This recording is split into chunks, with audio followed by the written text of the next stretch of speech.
கர்த்தருடைய பரிசுத்த நல் நாமத்திற்கு துதியும் கனமும் மகிமையும் உண்டாவதாக. இந்த பரிசுத்தமான ஓய்வு நாளின் ஆயத்த ஆராதனையிலே ஆண்டவரை தொழுது கொள்ளும்படியாய் வந்திருக்கிற உங்கள் யாவரையும் மீண்டும் ஒரு விசை கிறிஸ்து இயேசுவின் நல் நாமத்தினாலே மனதார வாழ்த்தி வரவேற்றுக் கொள்கிறேன். ரொம்ப மழை ஜோராக பேஞ்சிக்கிட்டு இருக்குது. ஆனாலும் இந்த குளிர்ச்சியான வேலையில் ஏதேன் தோட்டத்தில் ஆதாம் ஏவாளை சந்திக்க தேவன் எந்த வேலையில் வந்தார் தெரியுங்களா? பகலின் குளிர்ச்சியான வேலையில். சற்று கொஞ்சம் மாறி இரவின் குளிர்ச்சியான வேலையில் தேவன் நம்மை சந்திக்கும்படியாய் இந்த நேரத்தில் வந்திருக்கிறாங்க. ஸோ இந்த அற்புதமான ஆராதனையில் நாம் தேவ சத்தியத்தை கேட்கும் பொழுது தேவனுடைய ஆவியானவர் நம்மோடு பேசத்தக்கதாக ஜெபசந்தையோடு சத்தியங்களை கேட்க வேண்டுமாய் நான் உங்களை அன்போடு கேட்டுக்கொள்கிறேன். ஒரு சிறு ஜெபத்தோடு கூட சத்தியத்துக்குள்ளே கடந்து போகலாங்களா? எங்களை நேசிக்கிற எங்கள் அன்புள்ள ஆண்டவரே, ஐயா, இந்த பரிசுத்தமான ஓய்வு நாளின் ஆயத்த ஆராதனையில் உங்கள் சமூகத்துக்கு முன்பதாக வந்து நிற்கிறோம் சுவாமி. அற்பன் அபாத்திரன் என்பதை ஆண்டவர் அறிந்திருக்கிறீர். என் அன்பு தெய்வமே, நீர் பேசும்போது உம்முடைய நீதி விளங்கும் தகப்பனே. இதோ இந்த ஸ்தலத்திலே உம்முடைய பரிசுத்தம் விளங்கத்தக்கதாக உம்முடைய பரிசுத்த வார்த்தைகளை கொண்டு எங்களோடு பேசும்படியாய் ஜெபிக்கிறோம்.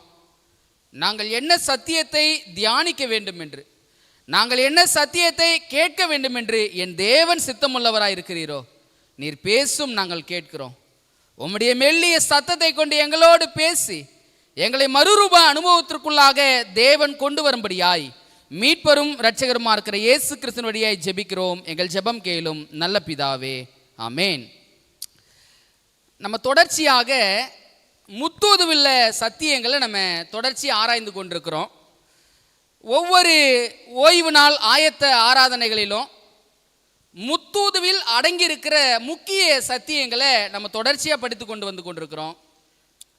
முத்தூதுவில் உலகத்தின் முடிவை நாம் முதலாவது நாள் பார்த்தோம்.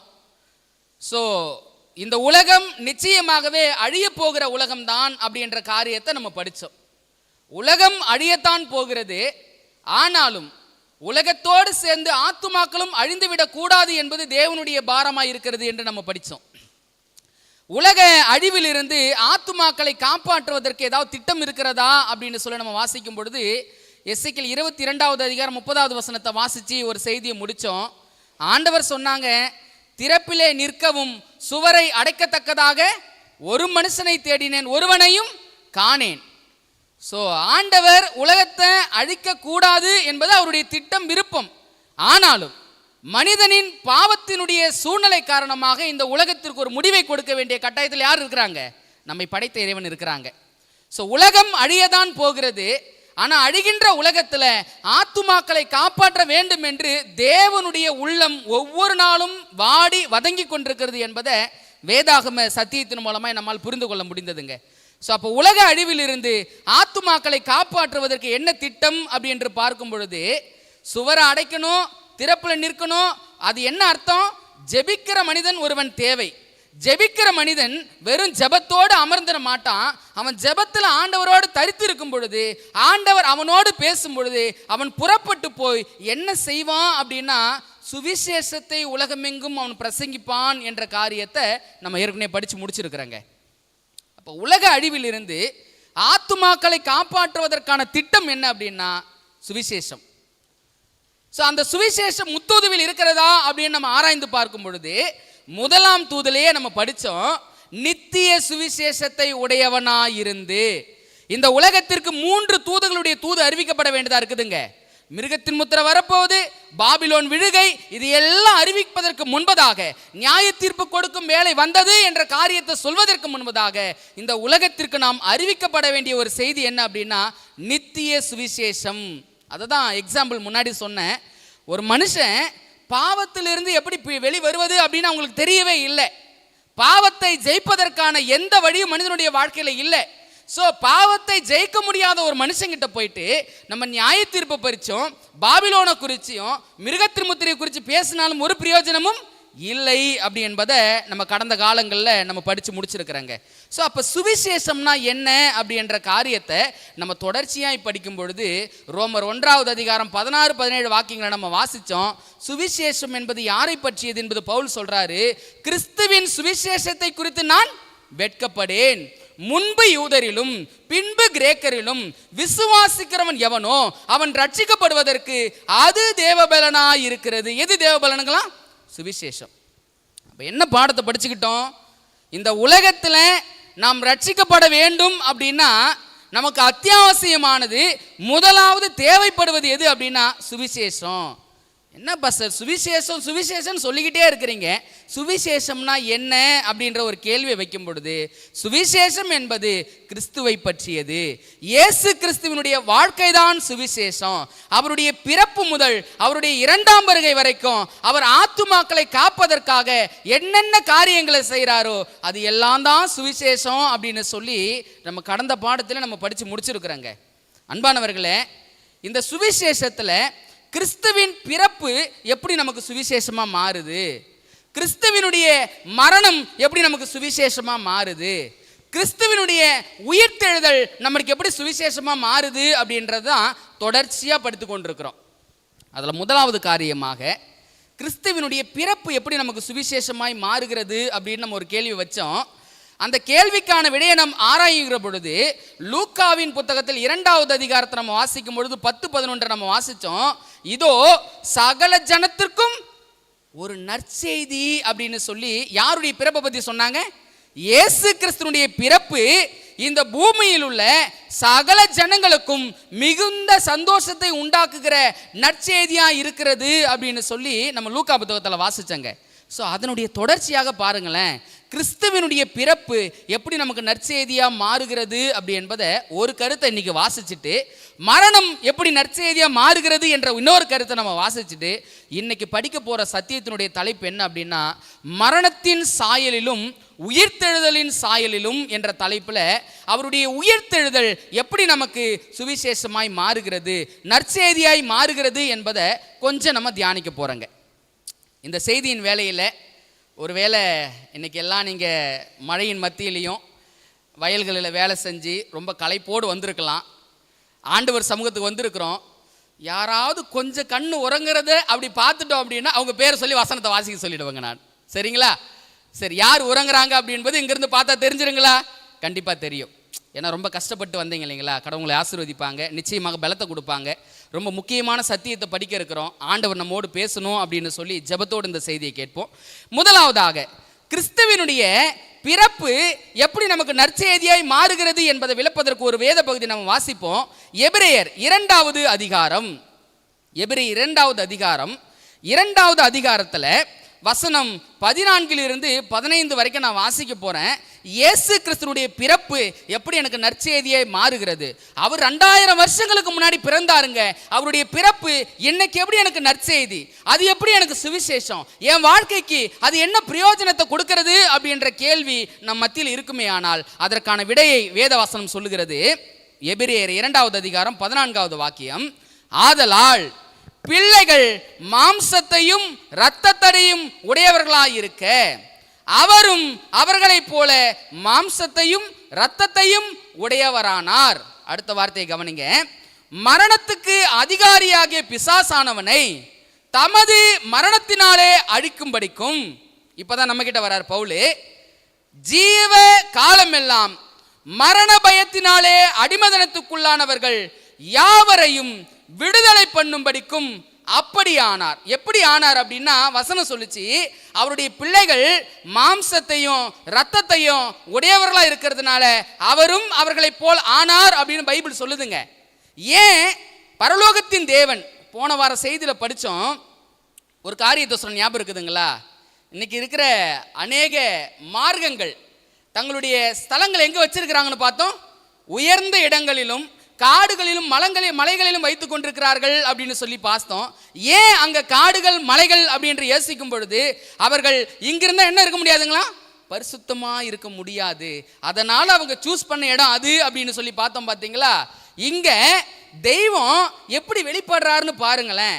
வசனம் சொல்லுது, பிள்ளைகள் மாம்சத்தையும் இரத்தத்தையும் உடையவர்களாயிருக்க அவரும் அவர்களைப் போல மாம்சத்தையும் இரத்தத்தையும் உடையவரானார்.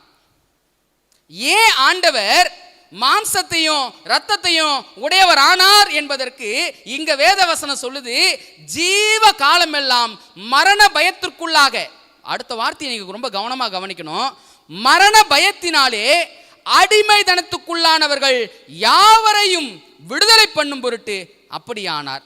ஏன் படைத்த இறைவன், இந்த அண்ட சராசரங்களையும் உருவாக்கின இறைவன் ஏன் இந்த பூமியில மனித அவதாரம் எடுத்து வந்தார் அப்படின்னு சொல்லி பார்க்கும் பொழுது நமக்கு எல்லாருக்குமே தெரியும். ஆதியிலே ஆதாம் ஏவாள் செய்த பாவத்து நிமித்தம் அந்த பாவம் மரணத்தை இந்த உலகத்திற்கு கொண்டு வந்தது. அப்ப ஆதாம் முதற்கொண்டு இந்த பூமியில் கடைசி மனிதன் வரைக்கும் நிச்சயிக்கப்பட்ட ஒரு காரியம் இருந்தது. அது என்ன அப்படின்னா, பாவத்தின் சம்பளம் மரணம். எந்த மனிதனும் இந்த பூமியில் பிறக்கிற எல்லா மனிதர்களும் எதை சந்தித்தாக வேண்டியதா இருக்கிறது அப்படின்னா, மரணத்தை சந்தித்தாக வேண்டியதா இருக்கு. அன்பானவர்களே, இரண்டு விதமான மரணத்தை குறித்து வேதாகமம் சொல்லுதுங்க. ஒன்று நித்திரை மரணம், இரண்டாவது பாவத்தின் சம்பளமாகிய மரணம். இப்ப இரண்டு மரணங்களை வேதாகமம் அறிமுகப்படுத்தும் பொழுது, கிறிஸ்து நமக்காக அவர் மரித்தார் என்று சொல்லி நம்ம வேதத்தில் வாசிக்கிறோமே, கிறிஸ்து உங்களுக்காகவும் எனக்காகவும் எந்த மரணத்தை அடைந்தார் என்பது தாங்க நம்ம படித்து புரிந்து கொள்ள வேண்டிய கேள்வியா இருக்கிறது. இங்க பிள்ளைகள் மாம்சத்தையும் இரத்தத்தையும் உடையவர்களாக இருக்க அவரும் அவர்களைப் போல ஆனார் என்று சொல்லி வாசிக்கிறோமே. ஏன் அப்படி ஆனீங்க ஆண்டவரே அப்படின்னு கேட்கும் பொழுது ஆண்டவர் சொல்றாரு, ஜீவ காலமெல்லாம் மரணத்திற்கான அடிமைதனத்துல, மரண பயத்திற்கான அடிமைதனத்துல என் பிள்ளைங்க இருக்கிறாங்க. அந்த பிள்ளைகளை அந்த மரண பயத்திலிருந்து மீட்கணும் அப்படின்னா நான் யாரா மாற வேண்டியதா இருக்குது? என் பிள்ளைகளைப் போலவே மாற வேண்டியதா இருக்கிறது. ஒரு உதாரணம் சொன்னா புரியும் பாருங்களேன். இந்த அடிமைதனம் என்று வரும்பொழுது ஒரு பிள்ளை பாவம் செய்யக்கூடியவனா இருக்கிறபடியினால பாவத்தை ஜெயிப்பதற்கான எந்த வழியும் மனிதனுக்கு அங்க போக்கு இல்லாத ஒரு சூழலில் தேவன் என்ன செய்யறாரு அப்படின்னா, நீங்கள் நானும் எந்த சரீரத்தை எடுத்திருக்கிறோமோ அதே சரீரத்தை அவரும் எடுத்து இந்த பாவத்திலிருந்து எப்படி விடுதலையாவது, இந்த பாவத்தை எப்படி ஜெயிப்பது என்ற காரியத்தை நமக்கு ஒரு முன்னுதாரணமான வாழ்க்கையோடு கிறிஸ்து வாழ்ந்துகிட்டு காட்டி போயிருக்கிறாருங்க. இங்க கிறிஸ்துவின் பிறப்பு எப்படி எனக்கு நற்செய்தியாய் மாறுகிறது அப்படின்ற ஒரு காரியத்தை நம்ம சிந்திக்கணும். அப்படின்னா இன்னொரு வேத பகுதியை நம்ம வாசிக்க வேண்டியதாக இருக்குதுங்க. பிள்ளைகள் மாம்சத்தையும் ரத்தத்தையும் உடையவர்களாக இருக்கு, அவரும் அப்படி போன ஆனார் அப்படின்னு சொல்ல, அப்படியானார் அப்படின்னா எப்படி ஆனார் அப்படின்ற ஒரு கேள்வி வரணும் இல்லைங்களா?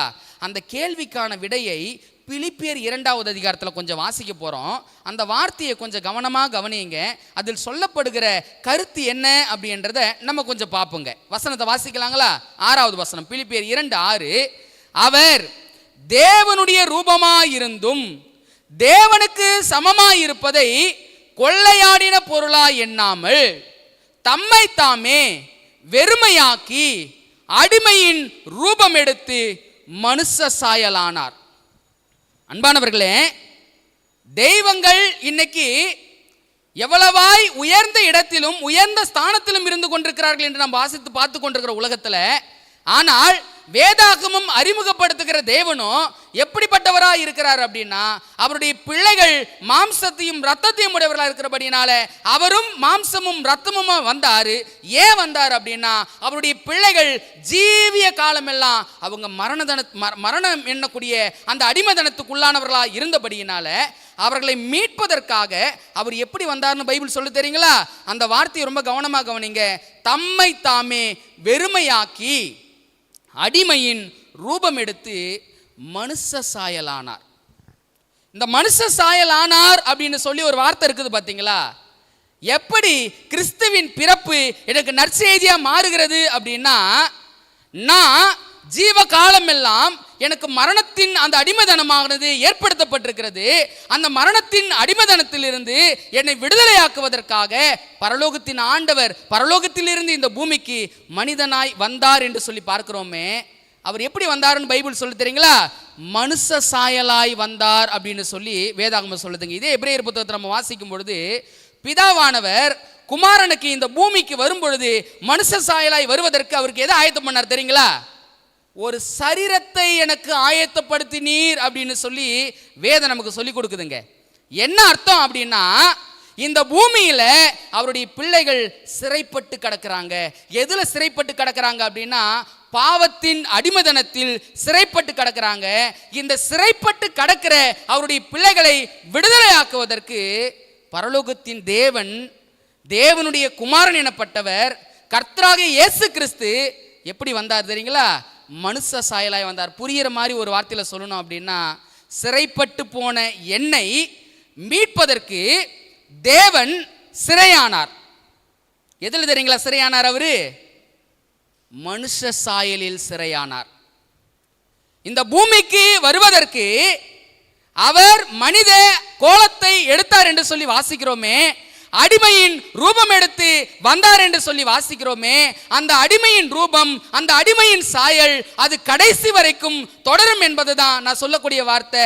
சிறைப்பட்ட அவர்களுடைய பிள்ளைகளை அந்த சிறையில் இருந்து விடுதலையாக்குவதற்கு அவர் மனித சிறையிலே சிறையானார். ஒரே மனிதனாலே இந்த உலகத்தில் பாவம் பிரவேசித்தது போல கிறிஸ்து மனிதனாக வந்தபடியினாலே, இவருடைய மரணத்தினாலே மரணத்துக்கு அதிகாரியாகிய அந்த சாத்தானை அவர் ஜெயித்து மரண பயத்தில் அடிமைதனத்தில் இருந்த நம்ம யாவரையும் விடுதலையாக்கி இருக்கிறார் என்பதுதான் பவுல் நமக்கு சொல்லிக் கொடுத்த பாடங்க.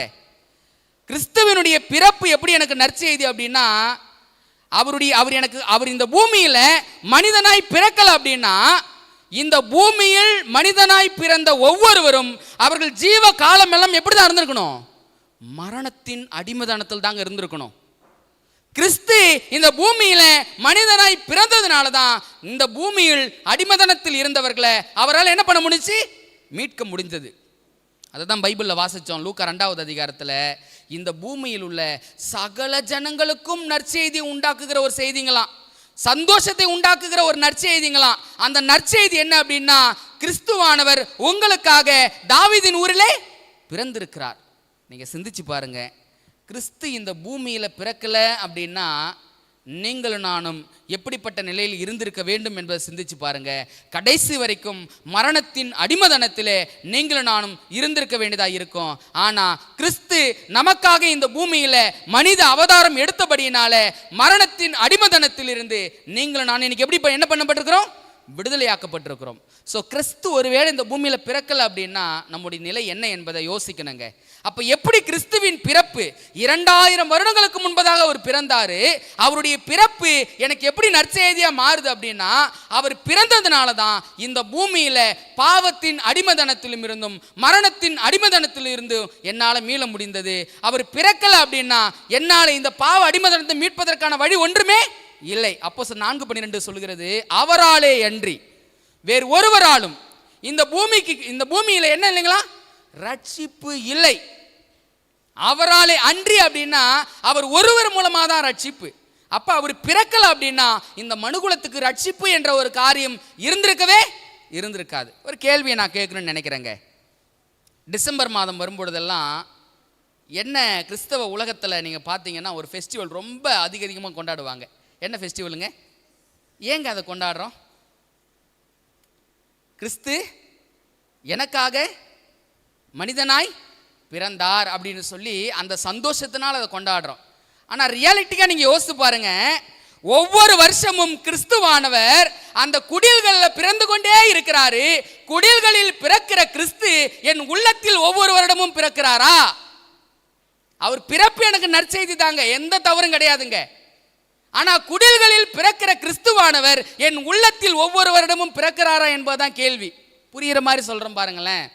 கிறிஸ்து ஒவ்வொரு கணமும் என்னிடத்தில் பிறக்கிறார் அப்படின்னா என் குணம், என் மாம்சம் என்னை விட்டு நீங்கி கிறிஸ்துவின் குணமானது எனக்குள்ளாக வந்திருக்கணுமா வந்திருக்க கூடாதா? நிச்சயம் வந்திருக்கணும். நீங்க சிந்திச்சு பாருங்க, இன்னைக்கு கிறிஸ்துவானவர் ஒவ்வொரு வருடம் டிசம்பர் மாதம் வரும்பொழுதெல்லாம் பிறந்து கொண்டே இருக்கிறாருங்க. ஆனா குடில்களில் பிறக்கிற ஆண்டவர் என் உள்ளத்தில் பிறக்கிறவராய் இருக்கிறாரா? என் உள்ளத்தில் அவர் பிறந்தவராய் இருக்கிறாரா என்பதை சிந்தித்து பார்க்க வேண்டியதா இருக்கிறது. கிறிஸ்துவின் பிறப்பு எப்படி எனக்கு நற்செய்தி அப்படின்னா, நான் சாக வேண்டிய, நான் மரணத்தின் அடிமைதனத்தில் அழிந்து போக வேண்டியவனாய் இருந்தேன். என்னை விடுதலையாக்குவதற்கு அவர் சிறையானார். அவர் சிறையாகி என்னை சிறையிலிருந்து மீட்டார் என்பதுதான் நற்செய்திங்க. ஸோ கிறிஸ்துவின் பிறப்பு ஒரு வகையில் இப்படி நற்செய்தியாக இருக்குது. கிறிஸ்துவின் மரணம் என்று வரும்பொழுது ஒரு கேள்வி யோசித்து பாருங்களேன். ஒரு மரண அறிவிப்பு கொடுக்குறாங்க அப்படின்னா அதை எங்கேயாவது நற்செய்தி அப்படின்னு சொல்லி அறிவிப்பாங்களா இந்த உலகத்தில்? கிடையாதுங்க. மரணம் என்பது எதுன்னா துர்ச்செய்தி. துர்ச்செய்தி தான் மரணத்தின் அறிவிப்பு. ஆனால் இங்கு ஒரு மரணம் அறிவிக்கப்படுகிறது. அந்த மரணம் எப்படிப்பட்டதா இருக்கிறது அப்படின்னா நற்செய்தியா இருக்கிறது அப்படின்னு சொல்லி பார்க்கிறோமே. கிறிஸ்துவின் மரணம் எப்படி நமக்கு நற்செய்தியாய் மாறுகிறது, கிறிஸ்து எப்படி அவருடைய மரணத்தை நமக்கு நற்செய்தியாய் மாற்றிருக்கிறார் அப்படின்ற ஒரு கேள்வி இருக்கணும் இல்லைங்களா? அந்த கேள்வியை நம்ம கொஞ்சம் சிந்தித்து பார்க்க வேண்டியதா இருக்குதுங்க. அவர் பிறக்கல அப்படின்னா இந்த பூமியில உங்களுக்கு எனக்கு மீட்பு இல்லை. அவர் இந்த பூமியில மனித அவதாரம் எடுக்கல அப்படின்னா மரண பயத்தினாலே அடிமைப்பட்ட நீங்களும் நானும் விடுதலை ஆகி இருக்கவே முடியாது. அவர் பிறந்தார், நம்மை மீட்டார் என்று சொல்லி நமக்கு நற்செய்தியாய் அது உருவாகுகிறது. ஆனால் கிறிஸ்துவின் மரணம் எப்படி நமக்கு நற்செய்தியாய் மாறுகிறது? ஒரு மரணம் எப்படிங்க நற்செய்தியா மாற முடியும்? அது துர்ச்செய்தியா தானே இருக்க முடியும். கிறிஸ்து மரித்தார். இதுக்கு ஒரு உதாரணம் சொல்றேன் பாருங்களேன். வருஷம் இந்த புனித வெள்ளி அப்படின்னு ஒரு வெள்ளி வரும் இல்லைங்களா? அப்பெல்லாம் என்ன செய்வாங்க எல்லா கிறிஸ்தவர்களும்? என்னங்க செய்வாங்க? ரொம்ப சோகமா, ரொம்ப கஷ்டத்தோட, ரொம்ப கவலையோட அந்த புனித வெள்ளிக்கு இருப்பாங்களா? சரி, புனித வெள்ளி கடந்துடுச்சு, மறுநாள் எப்படி இருப்பாங்க? அது எல்லாமே போயிடும் இல்லைங்களா? அன்பானவர்களே, ஏதோ வருடத்தில் ஒரு நாள் நினைப்பது அல்லங்க கிறிஸ்துவின் மரணம். அந்த கிறிஸ்துவின் மரணம் ஒவ்வொரு நாளும் நாம் நினைத்து பார்க்க வேண்டிய காரியமாக இருக்கிறது. கிறிஸ்துவின் மரணம் எப்படி எனக்கு நற்செய்தி அப்படி என்பதற்கு வேதம் இன்னும் தெளிவாய் நமக்கு ஒரு விஷயத்தை சொல்லிக் கொடுக்குது. அதையும் நான் வாசிக்க வேண்டும் என்று ஆசிக்கிறேன். கிறிஸ்துவின் மரணம் எப்படி நற்செய்தி அப்படின்னா 1 கொரிந்தியர் புத்தகம் 15வது அதிகாரம். எல்லா நேரங்களிலுமே விசேஷமா எங்க அது வாசிக்கப்படும் அப்படின்னா அநேக மரண இல்லங்களில இந்த வசனத்தை சொல்லி தான் அநேக தேர்ச்சி கொள்வாங்க. அந்த வசனத்தை நாமும் வாசிக்கணும் அப்படின்னு நினைக்கிறேன். 1 கொரிந்தியர் 15வது அதிகாரம். இந்த 15வது அதிகாரத்தில் வசனம் எங்க வாசிக்க போறேன் அப்படின்னா 50 இருந்தே நான் வாசிக்கிறேன். கொஞ்சம் கவனமாக கவனிங்க. ரொம்ப முக்கியமான வசனம், எல்லா நேரங்களும் வாசிக்கப்படுகிற வசனம். ஆனா கிறிஸ்துவின் மரணம் எப்படி எனக்கு நற்செய்தியை மாறுகிறது என்பதை நமக்கு சொல்லிக் கொடுக்கிற ஒரு காரியங்க. சகோதரரே, நான் சொல்கிறது என்னவெனில், மாம்சமும் இரத்தமும் தேவனுடைய ராஜ்யத்தை சுதந்திரிக்க மாட்டாது. அழிவுள்ளது அழியாமையை சுதந்திரிப்பதும் இல்லை. இதோ ஒரு ரகசியத்தை உங்களுக்கு அறிவிக்கிறேன். நாம் எல்லோரும் நித்திரை அடைவதில்லை. ஆகிலும் கடைசி காலம் தொனிக்கும் பொழுது ஒரு நிமிஷத்திலே, ஒரு இமைப்பொழுதிலே நாம் எல்லோரும் மறுரூபமாக்கப்படுவோம். எக்காலம் தொனிக்கும், அப்பொழுது மரித்தோர் அழிவில்லாதவர்களாய் எழுந்திருப்பார்கள், நாமும் மறுரூபமாக்கப்படுவோம். அழிவுள்ளதாகி இது அழியாமையும், சாவுக்கு ஏதுவாகி இது சாவாமையும் தரித்து கொள்ள வேண்டும். அழிவுள்ளதாகி இது அழியாமையும், சாவுக்கு ஏதுவாகி இது சாவாமையும் தரித்து கொள்ளும் பொழுது மரணம் ஜெயமாக விழுங்கப்பட்டது என்று எழுதியிருக்கிற வார்த்தை நிறைவேறும். மரணமே உன் கூர் எங்கே, பாதாளமே உன் ஜெயம் எங்கே? அன்பானவர்களே, இந்த வசனத்தை ஒவ்வொரு கணமும் நம்ம எங்கெல்லாம் மரணத்தின் இல்லங்களுக்கு நம்ம செல்கிறோமோ அங்கெல்லாம் ஆறுதலுக்காகவும் தேறுதலுக்காகவும் வாசிக்கப்படுகிற வசனங்க. இங்க வருகிற ஒரு வார்த்தையை நீங்க எப்பொழுதுமே கவனிக்க வேண்டியதா இருக்கிறது. மரணம் ஜெயமாக விழுங்கப்பட்டது அப்படின்னு சொல்லி ஒரு வார்த்தையை வாசிக்கிறோம் இல்லைங்களா? இந்த பூமியில எத்தனையோ மகான்கள் பிறந்தாங்க, எத்தனையோ மகான்கள் வளர்ந்தாங்க, வாழ்ந்தாங்க, எத்தனையோ நல்ல காரியங்களை செய்தாங்க. ஆனா அவர்களுக்கு மரணம் என்ற ஒன்று நிச்சயிக்கப்பட்டு இருந்தபடியினால அவர்கள் மரித்தார்கள். மரித்தவர்கள் மண்ணோடு தான் இருக்கிறார்கள் என்று அவர்கள் ஒரு நாளும் உயிர் தெரிந்ததா சரித்திரமே இல்லை. ஆனால் இந்த பூமியில கர்த்தராகிய இயேசு கிறிஸ்து மனித அவதாரம் எடுத்து மனிதனாக இந்த பூமிக்கு வந்தார். இந்த பூமிக்கு மனிதனாய் வந்து நமக்காக பாடுகளையும் கஷ்டங்களையும் வேதனைகளையும் வியாகுலங்களையும் அவர் சிலுவையிலே சுமந்து நமக்காக ஜீவனையே கொடுத்தார். அதே எபிரேயர் 2வது அதிகாரத்தில் நம்ம தொடர்ந்து 14 16 வரைக்கும் வாசிப்போம் அப்படின்னா அந்த வார்த்தை தாங்க சொல்லப்படுது. மரணத்துக்கு அதிகாரியான சாத்தானவனை தன் மரணத்தினாலே ஜெயித்து அப்படின்னு வாசிக்கிறோம் பார்த்தீங்களா? இங்க மரணம் ஜெயமாக விழுங்கப்பட்டது என்று சொல்லி வாசிக்கிறோம். எப்படி மரணம் நற்செய்தியாய் மாறுகிறது அப்படின்னா இந்த பூமியில எத்தனையோ மனுஷங்க பிறந்தாங்க, எத்தனையோ மனுஷங்க வாழ்ந்தாங்க, வளர்ந்தாங்க. யாருமே மரித்தவர்கள் உயிர்த்ததா சரித்திரமே இல்லை. ஆனால் கர்த்தராகிய இயேசு கிறிஸ்து ஒருவர் மாத்திரம்தான் மரித்தார், அவர் உயிர்த்தெழுந்தார். அவர் மரித்து உயிர்த்தெழுந்தபடியினால அவருடைய வார்த்தையை விசுவாசிக்கிற ஒவ்வொருவர்களும் இந்த பூமியில அவர்கள் மரணத்தை ருசி பார்த்திருந்தாலும் கிறிஸ்து வருகிற பொழுது அவர்களால் என்ன பண்ண முடியும்? உயிர்த்தெழ முடியுங்க. உயிரோடு இருக்கிறவர்கள் மறுரூபமாக முடியும் என்ற காரியத்தை இந்த வேத பகுதி நமக்கு சொல்லிக் கொடுக்குதுங்க. நீங்கள் ஒரு கணம் சிந்தித்து பார்க்க வேண்டிய இடத்துல நீங்கள் நான் இருக்கிறோம். கிறிஸ்துவின் மரணம் எப்படி எனக்கு நற்செய்தி அப்படின்னா, போன வாரம் படித்தோம், தோல் உடையும் தொலைந்த ஆடும்னு சொல்லி பாவத்தின் சம்பளமாகிய மரணத்தை யார் ருசி பார்த்துருக்கணும் அப்படின்னா, ஆதாம் ஏவாள் ருசி பார்த்துருக்கணும். அவருடைய சந்ததியில் பிறந்திருக்கிற நீங்கள் நானும் பாவத்தை செய்கிற பொழுது பாவத்தின் சம்பளமாகிய மரணத்தை நீங்கள் நானும் ருசி பார்த்திருக்க வேண்டும். ஆனால் நீங்கள் நானும் மரணத்தை ருசி பாராதபடி உங்களுக்காகவும் எனக்காகவும் மரணத்தை ருசி பார்த்தவர் யாரு? கர்த்தராகிய இயேசு கிறிஸ்து. அவர் மரணத்தை ருசி பார்த்தார், மரித்தார், ஆனாலும் அவர் உயிரோடு எழுந்தார் என்று சொல்லி வேதாகமம் சாட்சி பகிர்கிறது. நீங்க சிந்திச்சு பாருங்க, இந்த பூமியில மனிதன் கண்டு அஞ்சுகிற ஒரு காரியம் என்ன தெரியுங்களா? மரணம். ஒரு மனுஷன் அவன் வாழ்க்கையின் சூழ்நிலையில எல்லா காரியத்துக்கும் சில காரியங்கள் சிந்திப்பாங்க. ஒரு உதாரணத்துக்கு சொல்றேன் பாருங்களேன். ஏதோ ஒரு தேவை, தனக்குள்ள நிலத்தையும் வீட்டையும் அவனுக்குள்ள ஆஸ்திகளையும் விற்கிறதுக்கு கொஞ்சம் யோசிப்பான். ஆனால் ஜீவன் போகிற சூழ்நிலையில அவன் ஒரு இக்கட்டான சூழ்நிலை ஒரு வேளை இருப்பான் அப்படின்னா அந்த நேரத்தில் அவன் சிந்திப்பானா? என்னங்க செய்வான்? எதை இழந்தாவது எதை மீட்டுக்கணும்? ஜீவனை மீட்டுக்கணும். எல்லா மனிதனுக்குள்ளாக இருக்கிற ஒரு பயம் எந்த பயம் அப்படின்னா மரண பயம். அந்த மரண பயத்தை இந்த பூமியிலே வெற்றி சிறந்து நமக்காக பரலோகத்தின் ஆண்டவர் மரணத்தை வெற்றி சிறந்தவராய் இருந்தாரு. அவருடைய மரணத்தினாலே மரணத்துக்கு அதிகாரியான சாத்தானவனை அவர் ஜெயித்து அவருடைய பிள்ளைகளாகிய உங்களை என்னையும் மரணத்தை ஜெயிக்கும்படியான வழிகளிலே நம்மை கொண்டு வராருங்க. கர்த்தருடைய வேத புத்தகத்தில் வாசிக்கிறோம், 2 கொரிந்தியர் புத்தகத்தில், பாவமில்லாத அவரை நமக்காக பாவமாக்கினார்.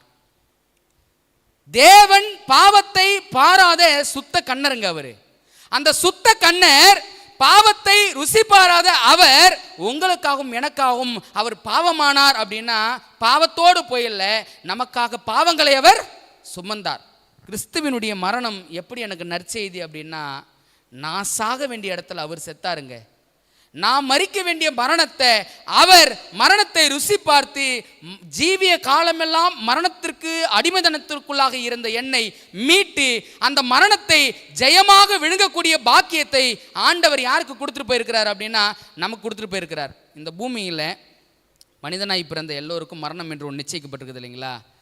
கிறிஸ்தவ மார்க்கத்தை மட்டும் அன்றி மற்ற எந்த மார்க்கத்திலும் பாருங்க, மரணம் என்று ஒன்று நேர்ந்துட்டா என்ன சொல்லுவாங்க?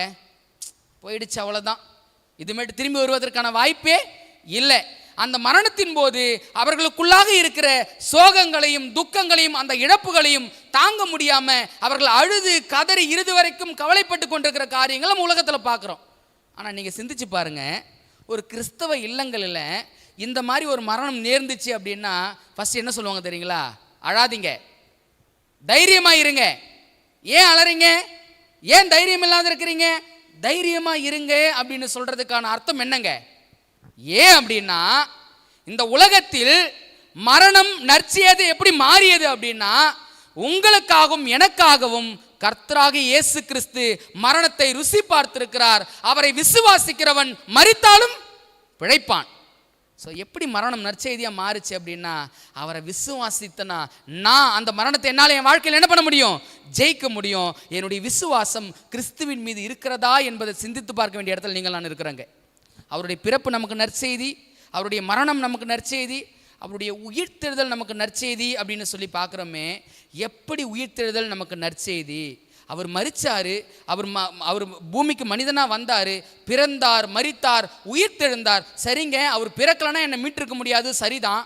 அவர் மரிக்கலை அப்படின்னா, என் பாவத்துக்கு அவர் மரிக்கலை அப்படின்னா எனக்கு பரலோகம் என்பதே கிடையாது, எனக்கு ரட்சிப்பு என்பதே கிடையாது, சரிதான். பிறப்பும் மரணமும் நற்செய்தி தான், கரெக்டு தான். ஆனால் அவர் உயிர்த்தெழுந்ததில் எப்படிங்க நற்செய்தி இருக்கிறது அப்படின்ற கேள்வி ஒரு வேளை நம்ம உள்ளங்களுக்குள்ளாக இருக்கலாங்க. அதே கேள்வி நான் உங்கள் முன்னாடி வைக்கிறேன்.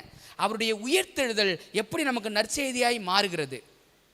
அவர் பிறந்தார், மரித்தார், உயிர்த்தெழுந்தார் என்று சொல்லி பார்க்கிறோமே. அவருடைய உயிர்த்தெழுதல் எப்படி நமக்கு நற்செய்தியாய் மாறுகிறது? அவருடைய உயிர்த்தெழுதல்ல எப்படி நற்செய்தி அடங்கியிருக்கிறது? இந்த உலகத்தில் இருக்கிற சகல ஜனங்களுக்கும் மிகுந்த சந்தோஷத்தை உண்டாக்கும் செய்தி அவருடைய உயிர்த்தெழுதல்ல எவ்வாறு இருக்கிறது என்பதை நம்ம சிந்தித்து முடிக்க போறோங்க. அன்பானவர்களே, அவருடைய உயிர்த்தெழுதல் எப்படி நற்செய்தியாய் மாறுகிறது என்பதை சிந்திச்சு பாருங்க. கர்த்தராகிய இயேசு கிறிஸ்து இந்த பூமியில மனிதனாய் வந்தார். அவர் நமக்காக மரித்தார். மரித்து 3ஆம் நாள் உயிரோடு எழும்பினார் சொல்லி பார்க்குறோம் இல்லைங்களா? உயிரோடு எழும்பி எங்க போனார்? அவரு எங்க போனார்? எங்க போனார்? பரலோகம் போனார். பரலோகத்தில் ஆசரிப்பு கூடாரம் என்று ஒன்று இருக்கிறது, ஆலயம் ஒன்று இருக்கிறது. ஆலயத்தில் எந்த பகுதிக்கு போனாரு? ஆலயம் 3 பகுதிகளாக உள்ளது. பிரகாரம், பரிசுத்த ஸ்தலம், மகா பரிசுத்தலம். பிரகாரமாய் இந்த பூமி கருதுகிறபடியினாலே நமக்காக பிரகாரத்தின் ஊழியத்தை இந்த பூமியில முடிச்சார். இப்ப எந்த பாட்டு ஊழியத்துக்கு போகணும்? பரிசுத்த ஸ்தல ஊழிய பகுதிக்கான ஊழியத்துக்கு போகணும். இப்ப மரிச்சாரு, உயிர் தெழுந்து அவர் எங்க போயிருக்கிறாரு? பரிசுத்த ஸ்தல ஊழியத்துக்கு போயிருக்கிறார். சரி, பரிசுத்த ஸ்தலத்து ஊழியத்துக்கு போனாரு. நம்ம வேத வசனத்தை வாசிக்கிறோம். நம்ம அப்போஸ்தலர் 7வது அதிகாரத்தில் ஸ்தேவான் சம்பவத்தை வாசிக்கும் பொழுது, ஸ்தேவான் அவன் மரணம் அடையும் பொழுது அவனுக்கு ஒரு காட்சி காட்டப்படுகிறது. அந்த காட்சி என்ன அப்படின்னா, கர்த்தராகிய இயேசு கிறிஸ்துவானவர் எங்க இருக்கிறாரு? பிதாவின் வலது பாரசத்தில் இருக்கிறத யார் கண்டதுங்க? யாருங்க? ஸ்தேவான் கண்டார். ஸோ அப்போ நல்லா சிந்தித்து பார்க்க வேண்டிய ஒரு கேள்வி இருக்கிறது. அவருடைய உயிர்த்தெழுதல் எப்படி எனக்கு நற்செய்தியாய் மாறுகிறது அப்படின்னா, அவர் பிறப்பில் ஒரு நற்செய்தி இருக்கிறது, அவருடைய மரணத்தில் ஒரு நற்செய்தி இருக்கிறது. அவர் உயிர்த்தெழுதலில் என்ன எனக்கு நற்செய்தி அப்படின்னா, கர்த்தராகிய இயேசு கிறிஸ்து இந்த பூமியில் இருக்கும்பொழுது ஒரு வாக்குத்தத்தம் கொடுத்துட்டு போனாருங்க. அந்த வாக்குத்தத்தம் என்ன தெரியுங்களா? யோவான் 16வது அதிகாரம். வாங்க, யோவான் 16வது அதிகாரத்தில் அந்த வாக்குத்தத்தம் இருக்கிறது. அதை கொஞ்சம் வாசிப்போம். வாசித்து நம்ம நிறைவு செய்ய போகிறோம். முக்கியமான கருத்துங்க, ரொம்ப கவனத்தோடு கவனிக்க வேண்டிய இடத்துல நீங்கள் நானும் இருக்கிறோம். யோவான் 16வது அதிகாரம் 7வது வாக்கியத்தை நான் வாசிக்கிறேன். நான் உங்களுக்கு உண்மையை சொல்கிறேன், நான் போகிறது உங்களுக்கு பிரயோஜனமாக இருக்கும். நான் போகாதிருந்தால் தேற்றரவாளன் உங்களிடத்தில் வரார். நான் போவேனேயாகில் அவரை உங்களிடத்திற்கு அனுப்புவேன். அவர் வந்து பாவத்தை குறித்தும் நீதியை குறித்தும் நியாய தீர்ப்பை குறித்தும் உலகத்தை கண்டித்து உணர்த்துவார். அவர்கள் என்னை விசுவாசாதபடியினாலே பாவத்தை குறித்தும், நீங்கள் இனி என்னை காணாதபடிக்கு நான் என் பிதாவினிடத்திற்கு போகிறபடினாலே நீதியை குறித்தும், இந்த உலகத்தின் அதிபதி நியாயம் தீர்க்கப்பட்டதினாலே நியாய தீர்ப்பை குறித்தும் கண்டித்து உணர்த்துவார். அன்பானவர்களே, இந்த பூமியில் உங்களையும் என்னையும் மீட்பதற்காக ஏழை கோலம் பூண்டு மனித அவதாரம் எடுத்து மனுஷ சாயலாய் கிறிஸ்து மாறினார். அது எனக்கு நற்செய்தி. மரணத்துக்கு அடிமைப்பட்டிருந்த என்னை அவர் மரணத்தினாலே மீட்டெடுத்தார். நான் சாக வேண்டிய இடத்தில் அவர் மரித்து எனக்காக ஜீவனை கொடுத்து அவர் என்னை மரணத்திலிருந்து மீட்டார் என்பது எனக்கு நற்செய்தி. ஆனால் அவருடைய உயிர்த்தெழுதல்ல என்ன நற்செய்தி இருக்கிறது என்று நாம் வாசிக்கும் பொழுது கிறிஸ்து சொல்றாரு, நான் போவேனாகில் உங்களுக்கு பிரயோஜனமா இருக்கும். நான் போகாதிருந்தால் யார் வரமாட்டாங்க? தேற்றரவாளன் உங்களிடத்தில் வரார் அப்படின்னு சொல்றாரு. இந்த தேற்றரவாளன் யாருங்க? பரிசுத்த ஆவியானவர். பரிசுத்த ஆவியானவர் எப்ப பொழியப்பட்டார், எப்ப கொடுக்கப்பட்டார் என்று சொல்லி வேதத்தில் வாசிக்கும் பொழுது, கர்த்தராகிய இயேசு கிறிஸ்து நமக்காக மரித்து உயிர்த்தெழுந்து அவர் பிதாவின் சமூகத்திலே சென்று பிதாவின் வாக்குத்தத்தமான பரிசுத்த ஆவியானவர் இந்த பூமிக்கு அனுப்பினார். ஏன் பரிசுத்த ஆவியானவர் அனுப்பினார்? பரிசுத்த ஆவியானவரை அனுப்புவதற்கான நோக்கம் என்ன தெரியுங்களா? கிறிஸ்துவினுடைய பிறப்பு, அவர் யூதருக்கு மத்தியிலே பிறந்திருந்தாலும் சொந்த ஜனங்களை அவர் என்ன பண்ணலங்க? ஏற்றுக்கொள்ளவில்லை. அவர் யாருக்காக இந்த பூமியில் வந்தாரோ, யாருக்காக அவர் மரணத்தை ருசி பார்த்தாரோ, அந்த ஜனங்கள் அவர்களை ஏற்றுக்கொள்ளாதவர்களாய் அவரை தள்ளினார்கள் என்று சொல்லி வேதத்தில் வாசிக்கிறாங்க. கிறிஸ்துவுக்குள் அன்பானவர்களே, இந்த பூமியில் கிறிஸ்துவின் பிறப்பை குறித்தும் கிறிஸ்துவின் மரணத்தை குறித்தும் ஒருவேளை உணர்வில்லாதவர்களாய் நீங்கள் நானும் வாழ்ந்து கொண்டிருப்போம் அப்படின்னா, நம்மளை உணர்த்துவதற்காக தான் யார் கொடுக்கப்பட்டது? பரிசுத்த ஆவியானவர் கொடுக்கப்பட்டார். அவர் உயிர்த்தெழுதல்ல எனக்கு என்ன நற்செய்தி இருக்கிறது அப்படின்னா, அவர் உயிர்த்தெழுந்து பரலோகத்துக்கு போனாரு. பரலோகத்துக்கு போய் எனக்காக பரிந்து பேசுகிற வேலையை மாத்திரம் அவர் செய்யலைங்க. அவர் பரிந்து பேசுகிற வேலையை செய்து கொண்டிருந்த போதிலும் எனக்காக இந்த பூமியில யார் அனுப்புனாரு? தேர்ச்சரவாளனை அனுப்பியிருக்கிறார். அந்த தேர்ச்சரவாளன் உங்களுக்கும் எனக்கும் பாவத்தை குறித்தும் நீதியை குறித்தும் நியாய தீர்ப்பை குறித்தும் ஒவ்வொரு கணமும் கண்டித்து உணர்த்து கொண்டே இருக்கிறாருங்க. பரிசுத்த ஆவியானவர் இந்த பூமிக்கு வரணும் அப்படின்னா இங்கிருந்து கிறிஸ்துவான உயிர்த்தெழுந்து போகணுங்க. இவர் போகல அப்படின்னா யார் வர முடியாது? பரிசுத்த ஆவியானவர் வர முடியாது. கிறிஸ்துவினுடைய உயிர்த்தெழுதல்ல என்ன நற்செய்தி இருக்கிறது அப்படின்னா, இன்னைக்கு சிந்திச்சு பாருங்க. முதலாம் உலகம் அழிக்கப்பட்ட போது ஆதியாகமம் 6வது அதிகாரத்தில் வாசிக்கிறோம், என் ஆவி என்றென்று மனுஷனோடு. அப்ப பரிசுத்த ஆவியானவர் முதலாம் உலகத்தில் என்னங்க பண்ணியிருக்கிறாரு? போராடி கொண்டிருக்கிறாருங்க. ஆத்துமாக்களை காப்பாற்றுவதற்கு, ஆத்துமாக்களை எப்படியாவது அழிவிலிருந்து மீட்பதற்கு பரிசுத்த ஆவியானவர் தொடர்ச்சியாக போராடி கொண்டிருந்தாரு. அவர் போராடி கொண்டிருந்த போதிலும் பாவத்தை விட்டு மீள முடியாத சூழல் என்று வரும்பொழுதுதான் ஆண்டவர் சொல்றாரு, என் ஆவி என்றென்று மனுஷனோடு போராடுவதில்லை. அன்பானவர்களே, இன்னைக்கு அந்த ஆவியானவர் நம்ம கிட்ட போராடுறாரா? சில நேரங்களில் தவறு செஞ்சிருவோம், சில நேரங்களில் பாவத்தில் அடிமதனத்தில் இருப்போம், சில நேரம் சத்தியத்தை மீறி நடப்போம், சில நேரம் ஆண்டவருக்கு விரோதமான காரியத்தில் நம்ம வாழ்க்கை இருக்கும். அப்ப எல்லாம் இருக்கும் பொழுது ஆவியானவர் நம்மோடு போராடுகிற அந்த போராட்டத்தின் சத்தத்தை நம்ம காதால கேட்கிறோமா? இன்றளவும் பரிசுத்த ஆவியானவர் போராடிக்கிட்டு இருக்கிறாருங்க நம்ம மத்தியில். உங்களுக்கு ஒன்று சொல்லட்டுங்களா, இந்த போராட்டம் இறுதி வரைக்கும் இருக்க போவது இல்லை. கூடிய விரைவிலே பரிசுத்த ஆவியானவர் இந்த பூமியை விட்டு எடுத்துக்கொள்ள போகிற சம்பவம் விரைவில் வந்து கொண்டிருக்கிறது. கிறிஸ்துவினுடைய உயிர்த்தெழுதல் எனக்கு எப்படி நற்செய்தி அப்படின்னா, அவர் உயிர்த்தெழுந்து போய் எனக்காக பரிந்து பேசுவது மாத்திரம் அல்லாமல் அவர் என்ன செய்திருக்கிறார்னா, என்னை மீட்பதற்கு, இந்த பாவ உலகத்தில் இருந்து என்னை பரலோகம் கொண்டு போய் சேர்ப்பதற்கு பரிசுத்த ஆவியானவர் அந்த பூமிக்கு அனுப்புனாருங்க. அந்த பரிசுத்த ஆவியானவர் கிட்டத்தட்ட 2000 வருடங்களுக்கு மேலாக இந்த பூமியில மனிதனோடு போராடி கொண்டிருக்கிறார். இன்னைக்கு உலகம் அதை எப்படி சொல்லுது அப்படின்னா, மனசாட்சின்னு சொல்லுது. எப்படிங்க? ஒரு மனுஷன் தவறு செஞ்சிட்டான், அவன் மனசாட்சி என்ன பண்ணுது? குத்திக்கிட்டே இருக்குதுன்னு சொல்லுவாங்க பார்த்தீங்களா? அது யார் அப்படின்னா பரிசுத்த ஆவியானவருங்க. இதில் ஒரு கேள்வி உங்களுக்கு வரலாம், பரிசுத்த ஆவியானவர் எப்படி ஒரு மனுஷனுக்குள்ள இருக்க முடியும்? அவன் பரிசுத்தமாக இருந்தால் தானே உள்ளே இருக்க முடியும். அப்போ எப்படி மற்றவங்கெல்லாம் பரிசுத்தமே இல்லாமல் இருக்கிறாங்களே, எப்படி ஆவியானவர் அவங்களுக்கு உள்ளத்துக்குள்ளாக இருக்கிறார் அப்படின்ற கேள்வி நமக்கு வரலாம். ஒரு கேள்வி கேட்டால் புரிஞ்சிடும். லாசரு கல்லறைக்குள்ள இருக்கும் பொழுது சத்தம் கேட்டுச்சா, கல்லறைக்கு வெளியில் இருக்கும்போது சத்தம் கேட்டுச்சா? கல்லறைக்கு கிறிஸ்துவானவர் சொன்னாரா, லாசருவே வெளியே வா என்று கூப்பிடும் பொழுது லாசரு எங்க இருந்தான்? கல்லறைக்குள்ள தானே இருந்தான். ஆண்டவர் சரீரத்தை என்ன தெரியுங்களா சொல்றாரு? வெள்ளை அடிக்கப்பட்ட கல்லறையா இருக்கிறீர்கள்.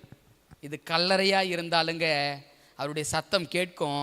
ஆனால் சத்தம் எங்கிருந்து கேட்கும்னா வெளியிலிருந்து கேட்குங்க. அன்பானவர்களே, கிறிஸ்துவானவர் இந்த பூமியில் நமக்காக மரித்து உயிர்த்தெழுந்து போய் அவர் பரிசுத்த ஆவியானவரை கொடுத்து உங்களையும் என்னையும் மீட்பதற்காக இவ்வளவு பாடுகளை பட்டு கொண்டிருக்கிறாரு. பரிசுத்த ஆவியானவர் காலம் காலமாக நம்மோடு போராடி கொண்டிருக்கிறாரு.